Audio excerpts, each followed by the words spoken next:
Bonjour et bienvenue sur ma chaîne YouTube, très heureux de vous retrouver pour une nouvelle vidéo. Alors avant de démarrer, d'entrer dans le vif du sujet, je vous propose, si ce n'est pas déjà fait, de vous abonner à la chaîne et de cliquer sur la cloche de notification, comme ça à chaque fois qu'il y aura une nouvelle vidéo, vous en serez informé. Alors aujourd'hui je vous propose d'évoquer un dossier géopolitique. Je vais parler de l'Afrique, plus précisément des événements qui sont en train de se passer en Afrique de l'Ouest, avec à la fois la situation au Niger, au Burkina, de partager avec vous une réflexion plus générale sur le développement de l'Afrique, parce qu'il y a beaucoup de choses à dire.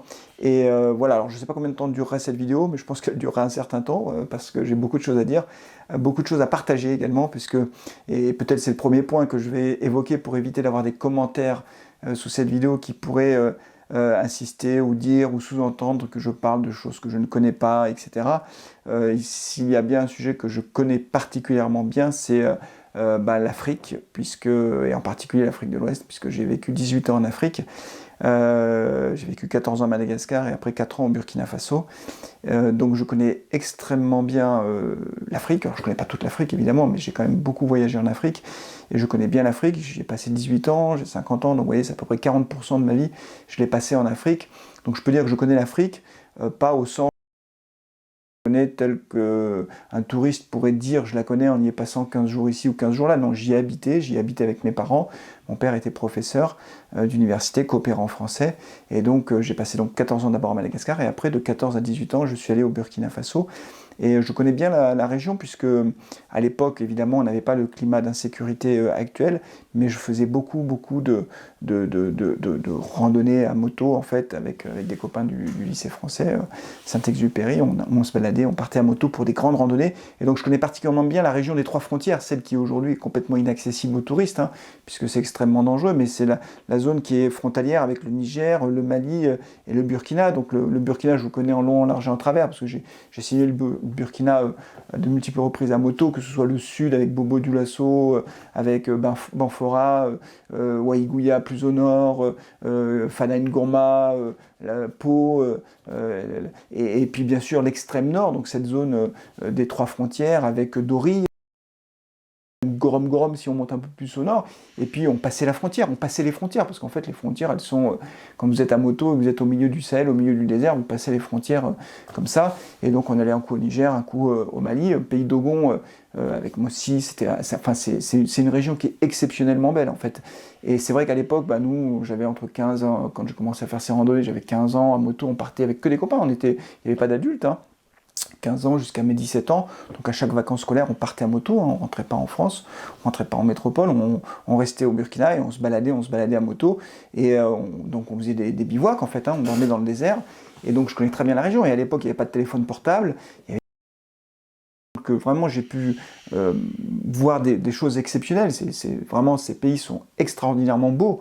Vous avez des mosquées qui sont exceptionnelles. Voilà, les gens sont d'une très très grande gentillesse. Enfin, j'ai vécu des moments exceptionnels. Et donc c'est vrai que quand je vois tout ce qui se passe aujourd'hui dans ces pays-là, ça me fait beaucoup de peine, parce que moi je garde de mon passage et de mes années au Burkina et à Madagascar aussi, mais c'était un peu différent, j'y reviendrai. Mais en tout cas au Burkina, un souvenir exceptionnel, j'ai vécu des choses magnifiques. Voilà, à titre personnel, pour moi ça a été très structurant dans ma vie. Voilà, quand on vit 18 ans en Afrique, quand on arrive en France, on n'est pas le même, on n'a pas le même vécu. Et voilà, et donc tout ça, cette expérience-là a forgé l'adulte que je suis aujourd'hui, puisque je sais pas, par exemple au Burkina, j'étais le seul blanc de mon équipe de foot. Je jouais en deuxième division au Burkina, c'était le Panther FC à l'époque. Voilà, quand vous jouez, vous êtes le seul blanc sur le terrain. Il y a beaucoup de bienveillance, beaucoup de gentillesse.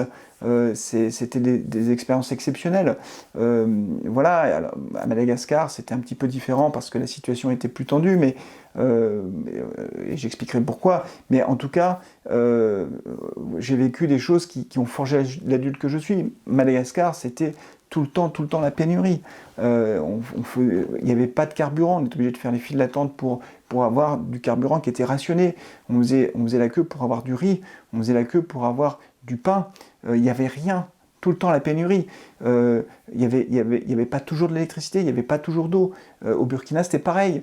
Beaucoup de coupures d'électricité, beaucoup de coupures d'eau. Quand vous rentrez en France à 18 ans, et que moi, j'avais jamais vécu en France, en fait, Et je suis rentré tout seul en plus parce que mes parents sont restés au Burkina. Mon père n'avait pas fini et mon frère il était encore au Burkina, donc moi je suis rentré après mon bac. Vous rentrez en France, vous dites mais en fait l'eau du robinet, il y en a tout le temps en fait. Et en plus on peut la boire. C'était incompréhensible pour moi.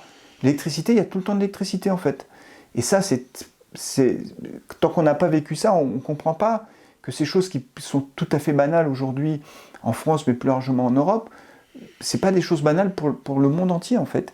Et donc, voilà, et donc moi cette expérience a été exceptionnelle. Alors je vais en venir au vif du sujet, je vais rentrer dans le vif du sujet, mais c'était une petite introduction qui me paraissait nécessaire pour éviter que certains d'entre vous puissent dire, ah voilà, il y a encore un Français, parce que je ne sais pas s'il y a des Burkinabés ou des Nigérians qui regarderont cette vidéo, mais qui disent, ah encore un Français qui parle de choses qu'il ne connaît pas. Oui, je connais la situation au Burkina. Et je vais même aller un peu plus loin, et après je vous promets, je rentre dans le vif du sujet. Moi je suis arrivé au Burkina, donc moi je suis arrivé à Madagascar en 1972, j'avais 1 mois, je venais de naître, d'accord. Ma maman a accouché le 5 septembre 1972, le 5 octobre 1972, j'étais à Tananarive. Et on est resté, mon père était arrivé en 1969, de mémoire, et après on a quitté Madagascar en 1986, donc moi j'arrive en septembre 86. À l'époque, à Ouaga, le président c'est Thomas Sankara. Donc moi j'arrive, c'est la révolution marxiste-léniniste, depuis la révolution du 4 août 83, donc Thomas Sankara est au pouvoir, et donc en 1987, le 15 octobre 1987, Thomas Sankara est assassiné par celui qui a pris sa place, Blaise Compaoré, lui ou ses complices. Moi j'étais à Ouaga à ce moment-là, parce que le 15 octobre, la rentrée des classes avait été faite, en septembre, comme tout le monde, et j'étais même au stade du 4 août à Ouaga, et c'était un jeudi après-midi, je m'en souviens très bien, puisqu'on faisait du sport, donc c'était le jeudi après-midi, on était au 4 août, au stade du 4 août, donc qui est assez loin un peu excentré par rapport au centre-ville, et là il y a la prof, qui était une prof de gym est-allemande, qui nous appelle et qui nous dit, voilà, on entend des coups de feu, il y a des tirs de fusils mitrailleurs, de Kalachnikov dans la ville, on ne sait pas ce qui se passe, il faut rentrer. Donc on était tous à moto, hein, évidemment, donc moi je suis rentré chez moi, on n'avait pas de téléphone portable encore, il faut se replacer dans le contexte de l'époque, hein. Et donc on rentre chez nous, et moi je rentre chez moi, et papa, lui, il n'était pas rentré. Et le problème, c'est qu'il était à la fac, bien sûr, prof d'université, il était derrière le palais présidentiel, en fait. Il était derrière le Conseil de l'Entente. Et le Conseil de l'Entente, c'est là où Thomas Sankara était assassiné. Donc ça tirait déjà depuis plusieurs heures, et papa était toujours pas rentré, donc on était un peu inquiet, même si les Français n'étaient pas visés dans ces coups d'état militaire, on le savait bien, c'était quand même un peu compliqué. Il est rentré, et après on est resté cloîtré chez soi, sur les consignes de l'ambassade de France.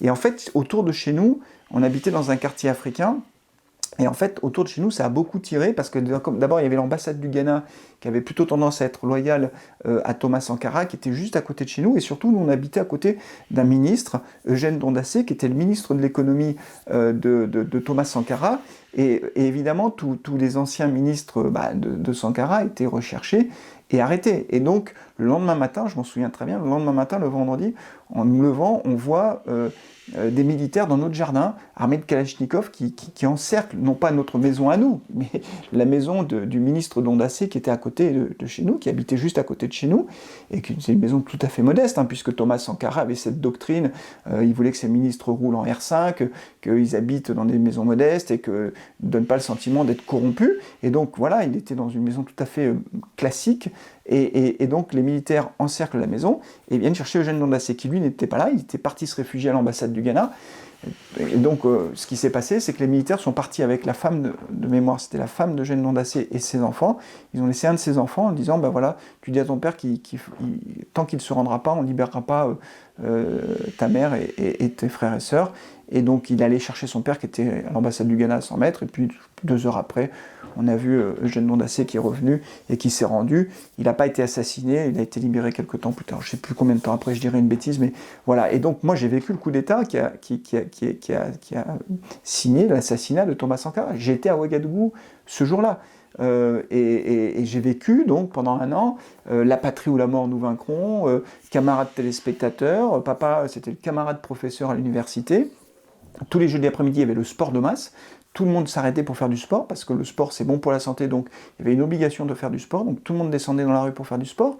Voilà, donc j'ai vécu tout ça, et donc voilà, quand je parle de l'Afrique, je crois pouvoir dire que je connais un petit peu le sujet, et voilà, peut-être que je dirais des bêtises, il ne faudra pas hésiter à me le dire, mais en tout cas je connais l'Afrique, et je connais assez bien l'état d'esprit des Africains aujourd'hui, et ce que je vois, je ne vais pas dire m'inquiète, mais en tout cas m'interpelle, et je pense que beaucoup d'Africains, notamment au Burkina, au Niger et au Mali, font fausse route en s'en prenant aux Français. Alors, pour résumer la situation géopolitique, c'est assez simple, enfin assez simple.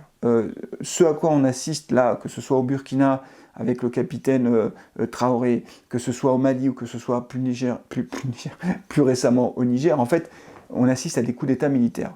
C'est des trucs, c'est d'une banalité absolue. À un moment donné, même s'il y a un pouvoir civil en place, comme au Niger, un président plus ou moins élu, etc., il y a un moment donné, vous avez un putsch militaire et qui arrive au pouvoir, un coup c'est un capitaine, un colonel, un je sais pas quoi, qui prend le pouvoir. Alors c'est très simple, pour prendre le pouvoir dans un pays comme le Burkina, je parlais du Burkina, mais au Mali c'est la même chose, et au Niger c'est la même chose, tout se joue dans la capitale.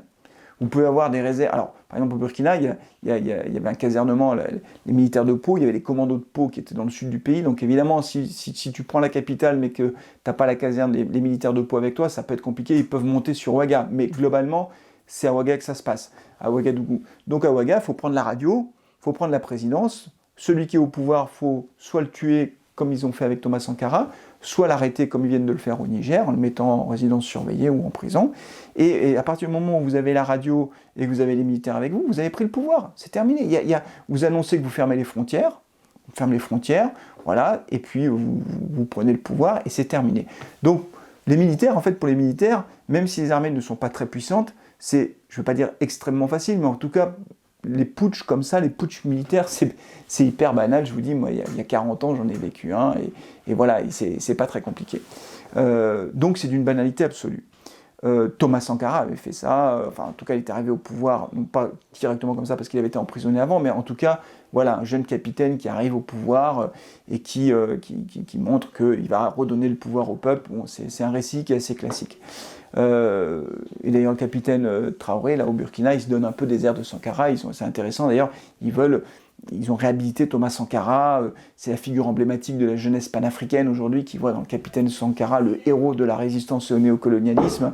Et donc tout ça est très intéressant à analyser, et je vais vous dire pourquoi je pense qu'ils font tous fausse route. Donc premier point, c'est que voilà, aujourd'hui on a des prises de pouvoir par des putschs militaires dans ces pays-là, avec des juntes qui arrivent au pouvoir et qui annoncent qu'elles vont enfin redonner l'indépendance du pays, qu'elles vont enfin couper avec le néocolonialisme, avec l'impérialisme de la France, etc., etc., et que enfin le pays va pouvoir se développer. Ce qui m'intéresse beaucoup, c'est que, en fait, quand je regarde, vous avez des influenceurs panafricains, c'est-à-dire des gens qui veulent parler à toute la jeunesse africaine, ils ne se contentent pas de parler à la jeunesse d'un pays, je ne citerai pas leur nom parce que ça leur ferait de la pub, et puis ils n'en ont pas besoin parce qu'ils ont énormément de personnes qui les suivent sur les réseaux sociaux. Ce sont des jeunes Africains, hommes ou femmes, il y a vraiment les deux, qui sont extrêmement influents, qui ont des discours assez bien rodés, qui fonctionnent, qui interpellent et qui ont pour objectif de faire en sorte que la France, finalement, perde de son influence, si je puis dire, en Afrique. En clair, que la France quitte l'Afrique en tant que telle, et qu'on en finisse avec la Franc-Afrique. Une bonne fois pour toutes. Et que derrière ce discours-là, évidemment, il y a l'idée que si ces pays n'arrivent pas à se développer, si ces pays n'arrivent pas à avoir une élévation de leur niveau de vie, c'est parce que la France est là, que le néocolonialisme est toujours présent, que l'impérialisme est là, et que, en gros, la France pille l'Afrique de ses ressources. Voilà. Quand je vous le dis comme ça, vous avez le discours qui est le discours répandu et qui permet de trouver une explication à la question de savoir pourquoi finalement l'Afrique n'arrive pas à se développer rapidement. Vous rajoutez à ça des théories qui peuvent facilement manipuler les gens en fait autour du franc CFA. Vous expliquez que le franc CFA c'est une tutelle de la France. Alors maintenant ils ne peuvent plus dire de la France parce que c'est plus le franc français mais c'est l'euro. C'est une tutelle de l'Occident sur l'Afrique pour maintenir les pays africains dans un état de dépendance totale et que finalement, quand on n'est pas maître de sa monnaie, eh ben, on est complètement dépendant et on est aux ordres de celui qui finalement vous garantit le taux de change stable. Et donc voilà, vous avez le discours. Voilà. La France pille l'Afrique de ses ressources, on est sous tutelle avec des pouvoirs corrompus qui s'agenouillent devant Emmanuel Macron aujourd'hui, mais avant François Hollande, avant Nicolas Sarkozy, et que donc on n'a aucune autonomie, aucune indépendance réelle, et que seul le renversement de cet État par des militaires qui sauront enfin faire le travail et virer la France, si je puis dire, du Niger, du Mali et du Burkina, et ben là enfin on va pouvoir enfin ouvrir une nouvelle ère de développement et l'Afrique va pouvoir se développer. Tout ça, je le dis, mais je ne sais pas encore une fois s'il y a des jeunes Africains qui sont au Burkina, au Niger, au Mali qui vont regarder cette vidéo, mais je vous le dis, ça ne tient pas la route. Voilà. Je comprends qu'on ait envie de trouver des explications sur le problème de développement de l'Afrique. Il y a un sujet de développement du continent africain, c'est pas d'ailleurs le même sujet partout, hein. L'Afrique du Sud, l'Algérie, c'est pas la même chose, l'Afrique centrale non plus, voilà, on a des différences très fortes sur l'ensemble du continent, mais globalement, il y a un problème de développement, l'Afrique ne se développe pas assez vite, elle a une démographie qui est très importante, et donc, il faut trouver des responsables, il faut trouver des coupables. C'est très très classique, voilà, c'est à qui la faute, qui est responsable de ça. Et donc, dire c'est la France, d'ailleurs, s'ils envoient leurs militaires, c'est bien la preuve que, etc., c'est très facile. Donc la France dégage, Macron dégage. C'est ce qu'on voit dans les manifestations. On les a vus à Ouaga quand ils ont attaqué l'ambassade de France. On vient de le voir quand ils attaquent l'ambassade de France au Niger, à Niamey. Donc c'est un discours qui est très très classique. Mais ça ne tient pas la route. Je vais essayer de vous démontrer pourquoi. Alors d'abord, le premier point, c'est que, c'est une réflexion générale, mais en fait, quand on a une junte militaire au pouvoir, on n'a pas les conditions nécessaires au développement économique d'un pays. Le développement économique d'un pays passe par l'éducation d'abord. Ça, Thomas Sankara l'avait compris, hein, et notamment l'émancipation des femmes. Ça, très clairement, Thomas Sankara l'avait compris. Il avait fait beaucoup pour l'émancipation des femmes, l'éducation, la santé aussi. Donc la base, c'est santé, éducation. Après, vous avez tout ce qui va toucher aux infrastructures. Il faut qu'un pays ait des infrastructures, des routes en bon état. Ça paraît bête ce que je vous dis, mais c'est la réalité. Des routes en bon état, des voies ferrées. Et puis derrière, il faut avoir une activité économique. Ça peut être de l'agriculture, ça peut être les ressources naturelles, ça peut être plein de choses, mais il faut attirer des investisseurs. Quand vous voulez vous développer économiquement, il faut attirer les investisseurs. L'argent, il ne tombe pas du ciel. L'argent, il y a trois types de ressources en quelque sorte. La dette, émettre de la dette, mais là les marges de manœuvre sont assez limitées pour les États que je viens de citer, ils ne peuvent pas émettre des milliards et des milliards de dettes. Hein. Le seul pays qui peut faire quasiment ça en quantité limitée, c'est les États-Unis, puisqu'ils ont le dollar, c'est à peu près la monnaie du monde, pour le dire simplement, et donc les États-Unis peuvent s'endetter comme ils veulent. Je ne dis pas que c'est bien, hein, parce que franchement, moi ça me pose problème de savoir que les États-Unis ont la monnaie du monde, mais c'est pas le sujet. Mais donc du coup, les autres États, y compris la France, ne peuvent pas s'endetter comme ça, ad vitam aeternam, l'argent ne tombe pas du ciel, parce que de toute façon, qui dit dette, dit prêteur. Donc il faut bien qu'il y ait quelqu'un qui vous prête. Et si vous êtes un pays qui est tenu par des militaires, si vous êtes vous un créancier, vous avez certainement moins envie de prêter de l'argent à un pays qui est instable avec des militaires au pouvoir, qu'avec un pays stable, une démocratie qui fonctionne avec des institutions.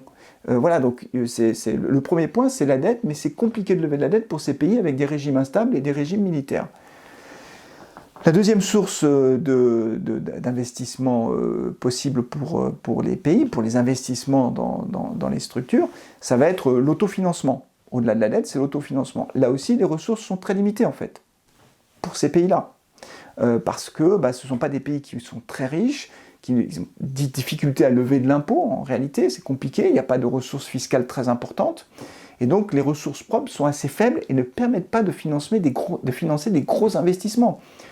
Si on prend l'exemple, je prends un exemple en Afrique, non, je le prendrai après d'ailleurs, pour illustrer une autre source de financement. Troisième source de financement possible, l'aide internationale. Banque mondiale, FMI, etc. Donc vous bénéficiez d'aide. Mais là, on tombe dans la logique de nous ne sommes pas des mendiants. C'est ce qu'avait dit, je crois c'est le capitaine Traoré qui l'a dit devant Vladimir Poutine, nous ne voulons plus être des mendiants. Mais du coup, quand tu as des institutions internationales qui te prêtent de l'argent, en fait, ça revient à effectivement être dépendant de l'aide extérieure, du néocolonialisme, de l'impérialisme, et paf, on retombe dans le discours de on est sous la tutelle des autres. Voilà, donc ça c'est le troisième source de financement. Et enfin dernière, des investisseurs internationaux, des gens, des entreprises qui viennent investir dans le pays. Pourquoi viendraient-ils investir dans le pays?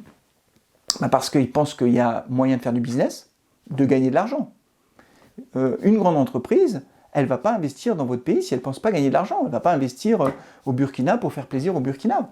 Une entreprise va investir au Burkina si elle pense qu'elle peut gagner de l'argent. Donc il faut de la stabilité politique. Prenons l'exemple du Royaume du Maroc. Le Royaume du Maroc a réussi à attirer beaucoup d'investisseurs, notamment dans l'industrie automobile.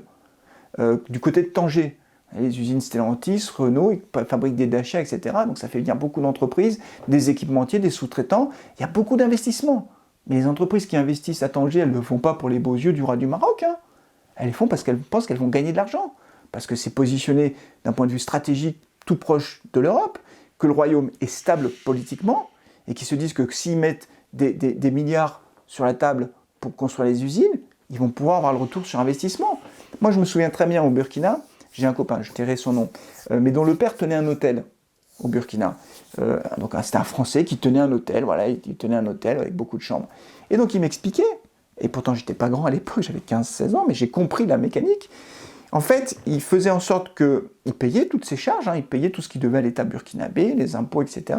Mais il faisait en sorte qu'en permanence, ce qu'il devait à l'État, globalement, c'était la valeur de ce qu'il devrait laisser si jamais il devait quitter le pays précipitamment. En gros, il s'est dit, si jamais il y a un coup d'État, un nouveau coup d'État, avec un militaire qui arrive et qui dit on nationalise tout, on exproprie tout le monde, bah, le gars il n'a plus rien, mais en gros il n'a plus rien, mais comme ce qu'il devait à l'État c'est à peu près la valeur de ce qu'il va laisser, ça revient à zéro. Mais en fait, c'est pas possible pour les grandes entreprises internationales d'investir en se disant du jour au lendemain on peut être exproprié. Vous imaginez les grandes entreprises qui vont investir des milliards dans un pays alors qu'il peut y avoir un coup d'État avec un capitaine ou un colonel qui arrive et qui dit bah, on nationalise tout, on exproprie tout le monde. C'est pas possible. Donc les grandes entreprises n'ont pas envie d'investir dans des pays qui sont aussi instables d'un point de vue politique. Il faut juste bien comprendre ça. Et quand elles investissent, alors il y a pas mal d'investissements par exemple en Côte d'Ivoire, parce que la Côte d'Ivoire c'est un peu stabilisé politiquement, mais quand elles investissent, c'est parce qu'elles pensent qu'elles vont gagner de l'argent. Elles n'y vont pas pour les beaux yeux, encore une fois, du régime en place. Et donc en Côte d'Ivoire, oui, il y a pas mal d'investissements, mais c'est plus compliqué dans des pays qui sont très instables. Donc en fait, le problème de développement de ces pays, c'est pas un problème de « ah, c'est la France qui nous empêche », c'est que c'est des pays qui ont des difficultés à avoir une stabilité politique qui permettrait aux investisseurs de venir et de pouvoir permettre le développement économique de ce pays. Alors forcément, ça génère beaucoup de frustration pour la jeunesse africaine. Souvent, là, les influenceurs dont je parle, ils disent « nous, la jeunesse africaine, panafricaine, nous, on n'a pas peur de la France, on ne veut plus de la France néocoloniale, etc. » Donc, on sent qu'il y a beaucoup de rancœur, de frustration, parce qu'en plus, on est dans une période où les réseaux sociaux, les médias, les chaînes de télé par satellite montrent le monde tel qu'il existe. Et moi, quand j'étais au Burkina, je ne parle même pas de Madagascar. Hein. Madagascar et Burkina, il n'y avait qu'une chaîne à l'époque. Hein. C'était les chaînes d'État. On ne vous montrait pas New York, Paris, etc. C'était des chaînes, une chaîne malgache, une chaîne burkinabé, et c'est tout. Donc, en fait, les Burkinabés, mais même nous, on ne voyait pas ce qui se passait ailleurs dans le monde. En fait, tout ça, c'était contrôlé. Pour vous dire jusqu'où ça allait à Madagascar, il passait le dessin animé Tom Sawyer. Tom Sawyer, et donc dans la chanson, Tom Sawyer c'est l'Amérique, c'est la liberté, etc. Donc Tom Sawyer, oui, je me souviens plus exactement. En tout cas, dans les paroles de la chanson de Tom Sawyer, au début du dessin animé, Tom Sawyer c'est l'Amérique, c'est la liberté, etc. Mais ils avaient censuré ça. Parce qu'ils ne voulaient surtout pas qu'on donne le sentiment que l'Amérique c'était la liberté, puisqu'on était dans un pays qui était marxiste. Et donc en fait tout ça pour vous dire que la jeunesse africaine voit le monde aujourd'hui beaucoup plus facilement, il y a les chaînes satellitaires, etc. Ils voient sur les réseaux sociaux des influenceurs, des joueurs de foot qui se mettent dans des jets, dans des avions, dans des machins, et eux ils sont tankés dans des pays qui n'arrivent pas à se développer économiquement, donc forcément c'est des fortes incitations à aller essayer de tenter leur chance en Europe, donc ça explique aussi une partie du flux migratoire vers l'Europe, parce que voilà, et donc il y a beaucoup de rancœur et de frustration. Donc l'explication c'est pas on a des pays instables, c'est pas on n'arrive pas à avoir une structure étatique solide, on n'arrive pas à poser les bases d'un développement durable. Quand je dis développement durable, un développement dans le temps, c'est de la faute de la France qui pille une ressource. Alors je vais y venir à la France qui pille les ressources, et après je parlerai quand même du franc CFA.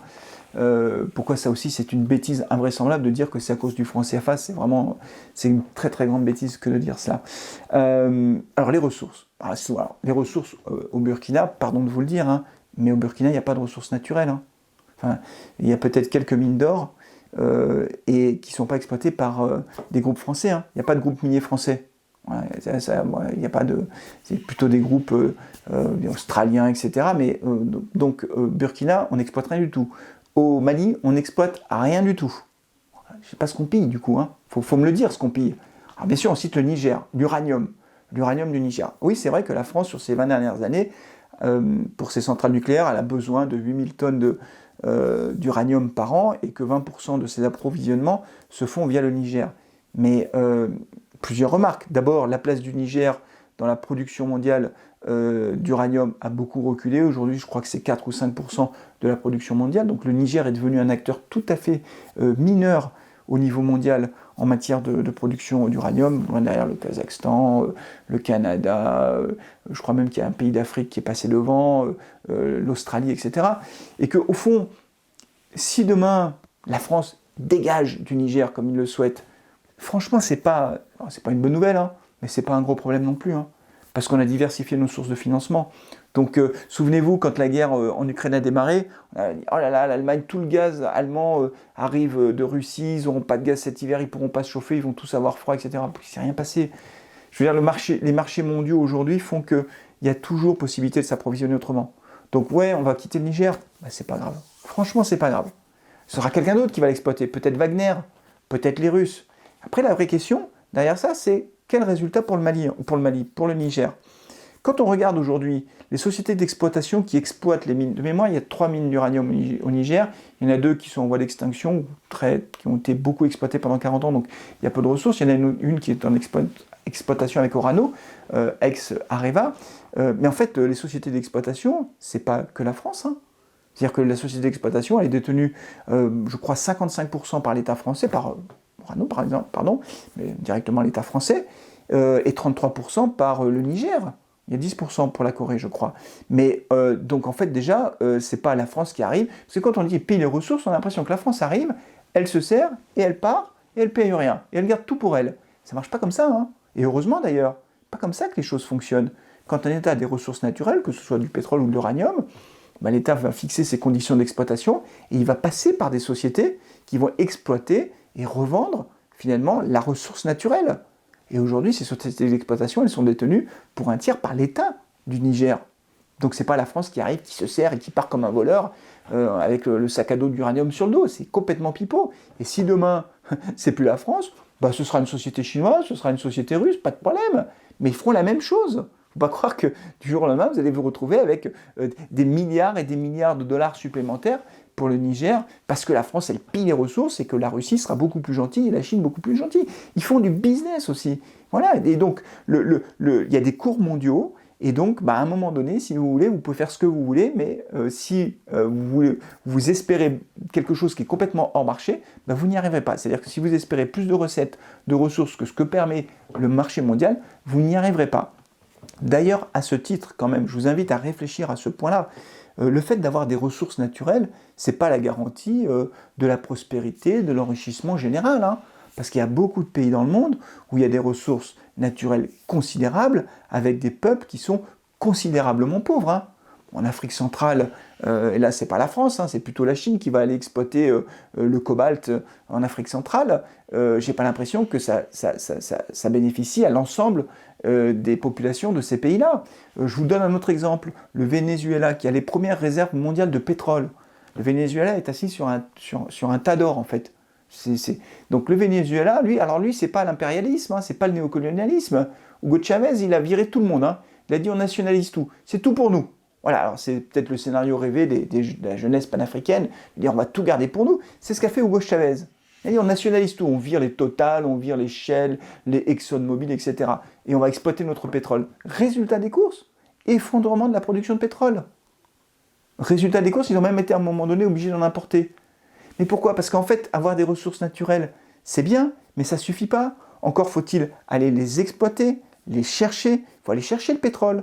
Et ça ne se fait pas comme ça, donc il faut investir, il faut du savoir-faire, il faut du matériel de pointe, du matériel de haute technologie. Et ça ne se fait pas comme ça. Et donc du coup, vous voyez, un pays qui a les premières réserves mondiales de pétrole, bah, le peuple il crevait de faim parce qu'il y avait des famines au Venezuela. Les rayons étaient vides, les hôpitaux sont vides. Vous voyez, donc il faut arrêter de croire que l'Afrique est très très très riche et que si la population est très très très pauvre, c'est parce que la France prend tout. C'est complètement faux, ça ne marche pas comme ça. Les exemples que je viens de vous donner en sont la preuve. Ensuite, sur les arguments évoqués par ces jeunes Africains qui évidemment ont soif de développement, soif d'émancipation, etc., et qui pensent être opprimés par la France, il y a le franc CFA. Alors ça, le franc CFA, c'est très intéressant. De quoi s'agit-il? Il s'agit d'une zone monétaire avec une parité entre le franc CFA et l'euro. Ça garantit une stabilité d'échange. Pour le dire simplement, la monnaie est protégée des variations de change et notamment d'avoir des dévaluations qui sont hautement nuisibles pour les économies. On va dire, oui, mais c'est une mise sous tutelle déguisée. Pas du tout. En fait, c'est une garantie de stabilité et c'est une des conditions du développement possible de ces pays-là. On va dire, oui, mais si on pouvait dévaluer, au moins on pourrait exporter plus facilement. Mais exporter quoi? En fait, le sujet c'est que l'idée que le franc CFA serait un frein au développement est complètement absurde. Et pour ça, on va aller à Madagascar, si vous le voulez bien. Vous voyez, on était beaucoup au Burkina, là on va aller faire un tour à Madagascar. Madagascar, c'est très intéressant. Madagascar, donc ancienne colonie française, qui obtient son indépendance, avec un général de Gaulle qui aimait beaucoup Madagascar, qui avait beaucoup investi à Madagascar, l'université notamment, la colline où souffle le vent, et c'est là que cette magnifique université avait été construite par la France. Et donc Madagascar est un pays qui était un pays où globalement les choses allaient plutôt pas trop mal. Et puis pareil, coup d'État, prise de pouvoir par Ratsiraq au début des années 70, et c'est un coup d'État, c'est une révolution marxiste, léniniste. Et donc là, ce que fait Ratsiraq, c'est tout ce dont rêve la jeunesse panafricaine d'aujourd'hui. C'est-à-dire qu'il coupe avec la France, mais il coupe vraiment avec la France. L'État colonial, c'est terminé.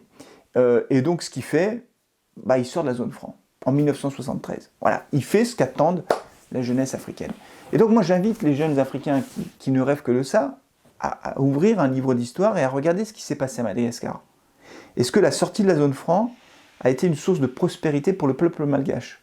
Est-ce que la sortie de la zone franc a été le début d'un boom économique inimaginable pour Madagascar? Il suffit de regarder ce qui s'est passé. Madagascar, à partir du moment où le pays sort de la zone franc, c'est un plongeon économique et social vertigineux. Le pays s'enfonce dans la misère, dans la pénurie. Ça a été épouvantable. Mon père, quand il arrive, mon père a adoré Madagascar. C'est un pays qu'il a adoré, vraiment. Il a beaucoup aimé Madagascar, pour plein de raisons.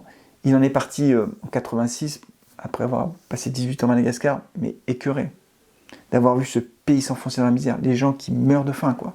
C'était terrible, c'est épouvantable, la pauvreté, la misère qu'il y a eu. Le pays s'est effondré, et pourtant Ratsiraq a fait tout ce dont rêvent les jeunes panafricains aujourd'hui. C'était la révolution marxiste. Donc, en fait, il sort de la zone franc, il fait le FMG, le franc malgache, qui est devenu l'Ariari après. La monnaie s'effondre, ça devient une inflation énorme, une monnaie qui ne vaut plus rien en fait. Ah, c'est sûr, vous pouvez exporter, mais qui va acheter? Qui va vouloir investir dans votre pays? Qui va vouloir vous prêter de l'argent avec une monnaie qui ne vaut rien? Une monnaie ne peut rien valoir. Si pour aller chez une baguette de pain, vous avez besoin d'une brouette de billets, ça ne marche pas. Le dollar zimbabwéen en est un bon exemple aussi. Le Zimbabwe qui a sa monnaie, est-ce qu'il s'est développé de façon spectaculaire? Donc imaginez que parce qu'on a sa monnaie, on va pouvoir se développer et que le franc CFA est la source de tous nos maux, c'est une bêtise invraisemblable. Donc Madagascar s'effondre. Moi je me souviens très bien, c'est des images qui ont marqué ma mémoire d'enfant et je n'ai jamais oublié. Le riz était rationné, nous on habitait dans un quartier et donc en fait pour la distribution de riz, c'était le Fukuntan. Je ne sais plus ce que ça veut dire en malgache, mais ça s'appelait comme ça. C'était le Fukuntan. En gros, c'était l'agence de l'État dans le quartier. espèce, pas de mairie, mais vous savez, un agent de l'État qui était là, qui recevait les stocks de riz et qui distribuait la ration par famille. Donc c'était, je sais plus, je ne sais pas si c'était pas 500 grammes par personne sur les 15 jours, je ne sais plus, enfin bon, bref. Et donc nous on allait, avec mon père, on allait faire la queue, alors comme on était dans un quartier où il y avait aussi que des malgaches, on allait faire la queue au Fukuntan pour avoir notre ration de riz. D'ailleurs, les Malgaches avaient honte en fait. Plusieurs fois, ils nous ont dit on a honte pour notre pays, s'il vous plaît, ne faites pas la queue avec nous, vous êtes français, vous êtes blanc, ne faites pas la queue avec nous, ça nous fait honte. Et mon père, il voulait pas, il disait mais non, on va faire la queue comme tout le monde, il n'y a pas de problème, il n'y a pas de raison qu'on passe avant les autres. Et on faisait la queue. Je me souviens d'une fois, il n'y avait pas de farine, la farine arrivait de temps en temps, donc il n'y avait pas de pain, pas de farine, pas de pain, hein, c'est comme ça. Et quand on entendait parler d'un arrivage de farine, il y avait, les gens se précipitaient pour avoir du pain. Et je me souviens, j'ai vu des gens se battre pour du pain, c'est hyper violent. Ils se battaient pour du pain. L'essence était rationnée 10 litres par voiture. On attendait 2-3 heures pour avoir 10 litres d'essence. Enfin, le pays s'est enfoncé. Voilà. Alors, il n'y a pas que l'histoire de la sortie de la zone franc, hein, mais c'est que des décisions économiques absurdes. Ah, par contre, là, il n'était plus du tout ami avec la France. Hein. Ils allaient même jusqu'à couper les arbres qui avaient été plantés du temps de la colonie française, parce que ça rappelait trop le passé colonial. Vous comprenez? Des grands arbres qui avaient été plantés par les colons, il fallait les abattre. C'était un symbole, voilà, la puissance de cet arbre, c'était planté par les Blancs, il fallait les abattre. Donc il était complètement, tout ce qui rappelait le français, il fallait le dégager. Donc la langue française est sortie des manuels scolaires. Ce qu'on voit aujourd'hui au Burkina, là, quand ils annoncent qu'il ne faut plus parler français, mais c'est vieux tout ça, ça a 50 ans quasiment à Madagascar, ils l'ont fait il y a 50 ans, ça a été un désastre. Donc vous faites, enfin, il n'y a pas de problème, faites-le, mais vous verrez que ça ne changera rien à la situation de la population. Et donc, en fait, donc, le pays s'enfonce, le pays s'effondre, et par contre, le pays va nouer des partenariats stratégiques avec les pays frères. Cuba, la Corée du Nord, bien sûr, un pays frère, hein, c'était Kim Il-sung à l'époque. Kim Il-sung était vraiment le dirigeant frère de Didier Ratsirac. L'URSS, à l'époque, c'était encore l'URSS. Moi, je me souviens très bien qu'à Madagascar, qui est un pays qui avait quand même beaucoup de ressources de matières premières agricoles, beaucoup par exemple de vanille, du riz, beaucoup. En fait, Madagascar, les cargos partaient du port de Tamatave, remplis de riz, de vanille, etc., direction Moscou, direction la Corée du Nord, en échange de 3 MiG. Hein. Si ça, c'est pas du pillage de ressources, expliquez-moi ce que c'est. Hein. Mais donc, ce que je veux dire, c'est que ceux qui imaginent qu'il faut un monde multipolaire, que nos alliés naturels, c'est la Chine, la Russie, etc., mais il y en a qui l'ont fait avant vous. La jeunesse panafricaine qui dit, nous, notre génération, machin, truc, mais renseignez-vous, regardez ce qui s'est passé ailleurs. Ça a déjà été testé, il y en a qui ont eu l'idée avant vous. Où en est Madagascar aujourd'hui ? Madagascar, c'est un pays qui a un niveau de développement considérable. Les Malgaches sont heureux, les Malgaches vivent extrêmement bien. Il n'y a pas de famine, il n'y a pas de pauvreté. Tout ça parce qu'ils sont sortis de la zone franc. Tout ça parce qu'ils ont rompu avec la France. Regardez où est-ce qu'ils en sont. Donc c'est bien que ce n'est pas le problème. Je rappelle quand même qu'il y a beaucoup de pays qui ont fait ça. Hein. En Afrique, on pourrait parler d'Éthiopie, avec Mengistu. Hein. Lui aussi, c'était l'URSS, les pays frères. Le pays frère. Voilà. Et quand Sankara est au pouvoir... Thomas Sankara, c'est la révolution marxiste, hein, la patrie ou la mort. Hein. Donc c'est pas. Alors il avait gardé des liens, notamment avec François Mitterrand, mais c'était la révolution. Et donc les pays frères, c'était les pays communistes. À l'époque, il y avait encore le bloc Est-Ouest. Hein, il y avait encore la guerre froide. Donc des pays africains qui ont fait le choix du communisme, mais il y en a plein. Ça n'a jamais marché. Donc, il n'y a pas de problème. Alors là, je vais en venir, les 2 derniers points sur cette vidéo, parce que je ne veux pas être trop long, j'en parle avec passion, mais c'est un sujet qui moi, m'intéresse beaucoup. Les 2 derniers points. Le premier point, ça concerne la perception de la jeunesse française. Parce qu'on parle toujours de la jeunesse panafricaine, qui est très bien. Et la jeunesse française, qu'est-ce qu'elle pense de tout ça ? Bah rien, en fait. Rien du tout. Enfin, il faut dire les choses. Hein. Mais en France, sincèrement, ce qui se passe au Niger... Mais les gens s'en moquent complètement, ça ne les intéresse pas en fait. C'est un sujet qui ne les concerne pas. Ça ne touche personne. Voilà, donc il ne faut pas imaginer une seconde que les Français aujourd'hui, les jeunes Françaises et Français qui ont 20 ans, 25 ans, voient l'Afrique comme les pays d'Afrique comme des anciennes colonies, il faudrait garder la tutelle, etc. C'est un enjeu très important. Ils s'en foutent complètement. En gros, ce qu'on entend, c'est qu'ils font ce qu'ils veulent. Et moi, je le pense sincèrement, qu'ils fassent strictement ce qu'ils veulent. J'ai pas de problème avec ça. Ils veulent faire un coup d'État, ils font un coup d'État. Je viendrai, et ce sera le dernier point de cette vidéo, sur des critiques que je peux formuler à l'égard des dirigeants français, parce qu'il y en a quand même. Faites ce que vous voulez. En fait, on s'en fiche, en fait. Voilà. Vous voulez un capitaine à la tête du Burkina? Il y a un capitaine à la tête du Burkina. Vous voulez une junte militaire au pouvoir au Niger? Pas de problème. Pas de problème. Faites ce que vous voulez. La France n'a pas à s'ingérer dans vos affaires intérieures. En fait, c'est pas le sujet des Français, en fait. Il y en a même, pour tout dire, qui considèrent en France qu'on dépense trop d'argent pour l'aide au développement pour les pays d'Afrique d'une façon générale, et qu'on ferait mieux de garder cet argent pour nous, en France, parce que nous aussi on a des problèmes de gens qui sont pauvres et qui ont du mal à vivre dignement. Et que donc il y a beaucoup de Français qui pensent que, au lieu d'aider les autres pays, on ferait mieux de garder l'argent de l'aide au développement pour nous. Donc en fait, voilà, je pense vraiment que l'Afrique, oui, il faut qu'elle se prenne en main. Moi, que la jeunesse panafricaine dise on va se prendre en main, ok, très bien, allez-y. Il faut, et vraiment je souhaite que l'Afrique se développe le mieux possible pour le bien-être des populations, parce que le bien-être d'une population, c'est le niveau de vie, c'est le développement économique, on peut le retourner dans tous les sens, mais pour avoir accès à la santé, pour avoir accès à l'éducation, il faut qu'un pays se développe, voilà, il faut faire tout ça en même temps. Et donc moi ce que je souhaite, c'est que ces pays-là puissent enfin progresser d'un point de vue économique. Parce que quand on regarde sur ces 30 dernières années, oui, le niveau de vie a augmenté, mais pas suffisamment vite. Et donc voilà, ce que je souhaite, débrouillez-vous en fait. Voilà, c'est pas notre problème. C'est plus le problème de la France. Par contre, des pays qui veulent des programmes de développement, de programmes de coopération, pardon, pas de développement, mais de coopération, oui, pourquoi pas. Vous savez, Bruno Le Maire était en Chine il n'y a pas longtemps, le ministre de l'économie. Qu'est-ce qu'il a dit aux Chinois? Investissez en France. Ben oui, investissez en France, venez construire des usines en France, il n'y a pas de problème. Nous, on attend les investisseurs internationaux. On s'est battu pour essayer d'avoir une usine Tesla. Tesla, c'est un Américain, Elon Musk. Il a construit sa Gigafactory à Berlin, mais on aimerait bien qu'il la construise en France. On ne dira pas, regardez le colonialisme américain, viens chez nous, viens nous exploiter. Non, non, viens Elon Musk, viens investir en France. On attend les investissements internationaux. C'est comme ça que ça marche, c'est comme ça qu'on se développe. Et donc, pas de problème, s'il y a des pays africains qui veulent effectivement avoir une relation équitable avec la France, nous, on sera les premiers contents, à condition effectivement que ce soit gagnant-gagnant.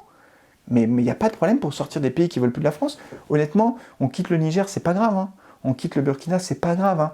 Le poids économique de ces pays dans les transactions internationales de la France sont tellement poids économique est tellement marginal que ça n'aura pas de conséquences, ou très peu. Donc nous, c'est pas un problème. Après, pour terminer cette vidéo, parce que vous l'avez compris, je considère qu'il y a beaucoup de choses qui sont dans les mains des Africains.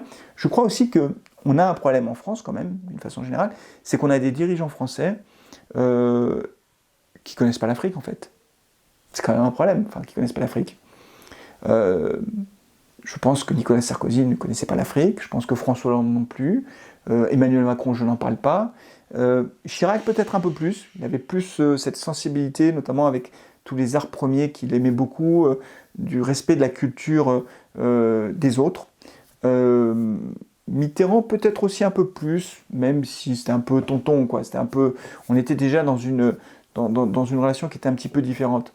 Mais pour le dire simplement, après la décolonisation des pays africains, très clairement, il y avait un système franco-africain, on va le dire comme ça, où les élites politiques de la France et les dirigeants africains, on pourrait parler des Houphouët-Boigny par exemple, on pourrait parler aussi de plein de dirigeants en Afrique centrale, étaient au pouvoir avec le soutien, l'appui de la France, et en contrepartie, beaucoup de ces dirigeants africains finançaient la vie politique française, avec des valises de billets, voilà, et ça a existé, ça c'est inacceptable, mais ça n'existe plus.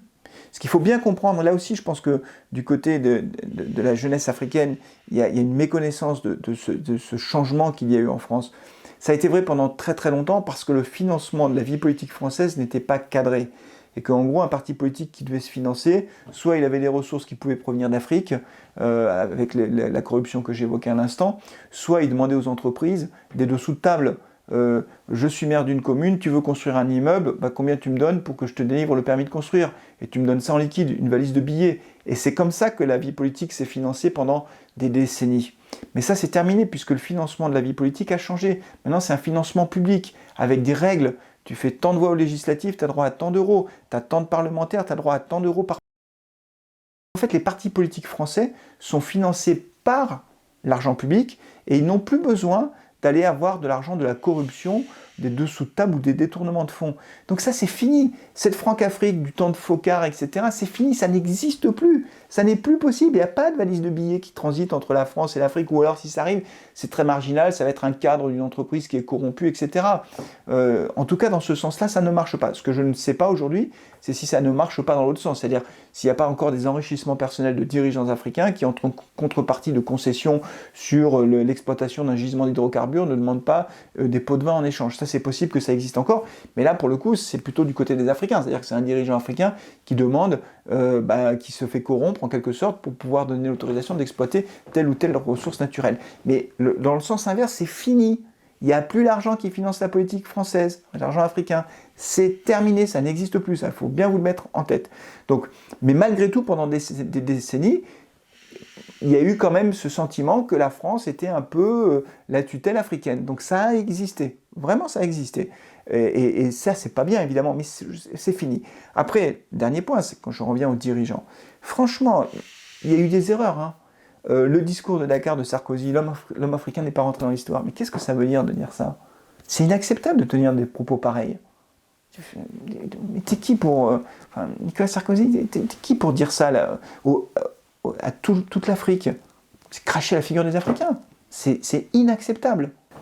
Quand Emmanuel Macron, à Ouagadougou, en 2017, il est à l'université de Ouagadougou, là où mon père enseignait d'ailleurs, répond à une question d'une étudiante, où il dit qu'il n'est pas le président du Burkina, et qu'on lui pose des questions sur l'électricité, et que du coup il n'est pas là pour répondre à ces questions-là, et que globalement il y a déjà eu dans le discours, dans la réponse d'Emmanuel Macron, visiblement des choses qui ont agacé le président du Burkina, à l'époque c'était le président Kaboré, qui est parti, qui quitte la salle. Et Emmanuel Macron qui dit, à ce moment-là, devant le micro, devant toute la salle, mais il est parti où le président Kaboré? Il est parti réparer la clim. Mais c'est une honte de dire ça. Mais président Macron, c'est qui pour pouvoir se permettre d'avoir un propos aussi humiliant vis-à-vis du président burkinabé? C'est inacceptable. Donc je crois que beaucoup de dirigeants français ne connaissent pas l'Afrique. Voilà, l'Afrique, elle doit être respectée en tant que telle. Elle doit être arrêtée d'être regardée comme un continent incapable de se développer par lui-même, un continent pour lequel on devrait décider de tout. Il y a eu cette tendance-là. Encore une fois, je crois que les choses ont beaucoup évolué et que les problèmes de l'Afrique aujourd'hui ne se situent pas du tout dans ce pseudo-néocolonialisme, ce pseudo-impérialisme, ce pseudo-pillage des ressources. Ça ne tient pas la route. Pour autant, je pense qu'effectivement, du côté des dirigeants français, il serait quand même temps d'essayer de comprendre comment fonctionne l'Afrique, voilà, et essayer d'évoluer dans le discours et dans les relations bilatérales. Je crois beaucoup à la diplomatie, je crois beaucoup à la coopération. On rejoint un problème majeur de notre pays, c'est l'affaiblissement de notre diplomatie, avec diverses réformes. On avait un réseau de diplomates extrêmement expérimentés, extrêmement performants, qui était à l'écoute du monde en quelque sorte, et qui permettait à la France d'avoir une position singulière sur l'échiquier international, d'être capable d'avoir ses positions équilibrées dans différents conflits internationaux, une position, je ne vais pas dire neutre, mais en tout cas une position qui ne n'ait pas le sentiment d'être toujours d'un côté contre l'autre. Vous voyez, par exemple, la guerre en Irak, ou même sur la Palestine, on voit bien par exemple que le président Chirac a toujours eu finalement une position qui était beaucoup plus modérée, ou en tout cas qui n'était pas alignée en permanence sur le bloc occidental. Et je crois que c'est le rôle de la France d'avoir une diplomatie forte, des relations bilatérales puissantes, construites, constructives, mais après, on ne doit pas aller au-delà. Voilà, donc quand il y a un putsch militaire, moi je serais président de la République, Ils font ce qu'ils veulent en fait. Voilà, c'est le problème du Niger. Débrouillez-vous avec votre nouvelle junte au pouvoir. C'est tout. C'est pas le problème de la France. Voilà. Et c'est pas le problème de la France au Burkina non plus. Par contre, le problème de la France, c'est de protéger ses ressortissants. Donc on arrive avec nos ressortissants. Et après, les intérêts économiques, les échanges économiques qu'on peut avoir avec ces pays, bah, de deux choses l'une. Soit on arrive à se mettre d'accord et on fait du business ensemble, soit ça vous va pas. Vous ferez du business avec la Chine et la Russie et ça se passera certainement très bien avec Wagner et puis les autres. Voilà, c'est tout. Il faut absolument, encore une fois, avoir une autre vision des relations entre la France et l'Afrique. Ce sera le mot de la fin. N'hésitez pas à me lâcher des commentaires, si je puis lire en dessous de cette vidéo. Dites-moi ce que vous en pensez, si vous êtes d'accord ou pas. On essaie de rester poli. Mais voilà, j'espère que ça vous a intéressé et je vous dis à très bientôt pour une prochaine vidéo. Merci, au revoir.